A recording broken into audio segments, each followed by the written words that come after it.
3 coisas eu digo para mudar esse quadro que nós vivemos. O primeiro deles, eu vejo a crise como sendo a oportunidade para surgirem heróis.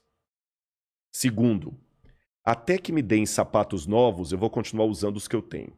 E os que eu tenho estão dando um resultado muito bom. Porque eu já trabalhei em penitenciária. Ah, é? Eu já trabalhei em penitenciária, não trabalhando, desculpa, não expressei bem. Como pastor da igreja, eu já fui à penitenciária fazer trabalho com os presos, é isso que eu quis dizer. E por pelo menos 2 ou 3 vezes, eu lembro que a facilidade que a gente tinha com os juízes de autorizar a nossa entrada numa prisão era absurda. E eu não entendia isso, até um dia conversando com um advogado criminalista, eu falei assim, passa, eu dei sorte, viu? Porque toda vez que eu precisava de uma autorização judicial para entrar numa penitenciária, era coisa mais fácil. Aí esse advogado falou comigo, Rodrigo, todo juiz está implorando para aparecer um crente na porta dele lá, querendo trabalhar na cadeia. Caramba. Porque é estatística.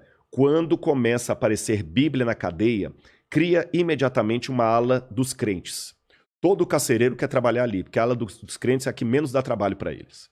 E muitos ali saem recuperados, muitos voltam para a criminalidade. Não é fácil trabalhar com detentos, porque muitos voltam para a criminalidade, mas um percentual maior do que qualquer outra ação social causa um número maior de ex-bandidos. Ex-criminosos.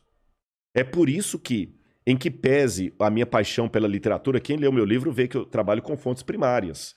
Se eu estou falando de Nietzsche, eu cito Nietzsche. Tá. E procuro alguma coisa, até ver assim, se eu não conseguir ler o alemão puro, pelo menos o mais próximo da tradução para entender. Mas apesar de toda a minha devoção pelos clássicos que eu acabei de falar, eu tenho muito claro para mim que se eu jogar José Saramago numa penitenciária, dificilmente eu vou ter um grupo de ex-detentos, ex-bandidos, porque leram José Saramago. Mas se eu jogar uma Bíblia de Novo Testamento, daquela dos Gideões Internacionais capa cinza, daqui a pouquinho está o juiz pedindo para eu voltar lá para tocar violão e eles deixarem a criminalidade. Então, essas oportunidades de crise fazem surgir heróis. Eles nunca vão ser a maioria. Então, não estou preocupado com o que você chama de herói? Herói é aquela pessoa que não está preocupado em ser dos Avengers, do Marvel. Ele sabe que o Marvel é entretenimento, não é estilo de vida. Ele não está preocupado... Não é esse tipo de herói. Não é esse tipo de herói. Não é aquele herói do Velozes e Furiosos, que é o estereótipo do cara que eu não queria como vizinho no meu condomínio, dirigindo na rua que meu filho brinca. Exatamente. Você tá entendendo? O cara dirigindo de ré a 100 km por hora. E o cara fortão, aquela coisa toda. O herói sabe quem é? É aquele que faz o que todo mundo deveria fazer, mas a maioria negligencia. Vou dar um exemplo. Madre Teresa de Calcutá. Ela ganhou um prêmio Nobel.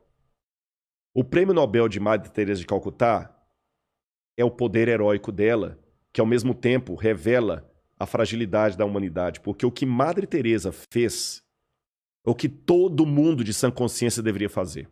Mas como a maioria não está fazendo, o dia que uma mulher faz, ela vira santa e ganha um prêmio Nobel. O prêmio Nobel de Madre Teresa, bem merecido, bem dado, é um prêmio mais vergonhoso da humanidade. Eu vejo isso também em rede social. Quando alguém faz uma coisa totalmente normal e que deveria ser padrão. De todo mundo. Nossa, ele tá lavando a louça pra mulher. Pra mulher. Nossa, ele tá cuidando dos filhos. Nossa, a mulher trabalha e ainda ela tem tempo de cuidar da... Sabe? São coisas... Esses, cara, pra mim, são os heróis, você tá entendendo? Exatamente. O herói é aquela senhora...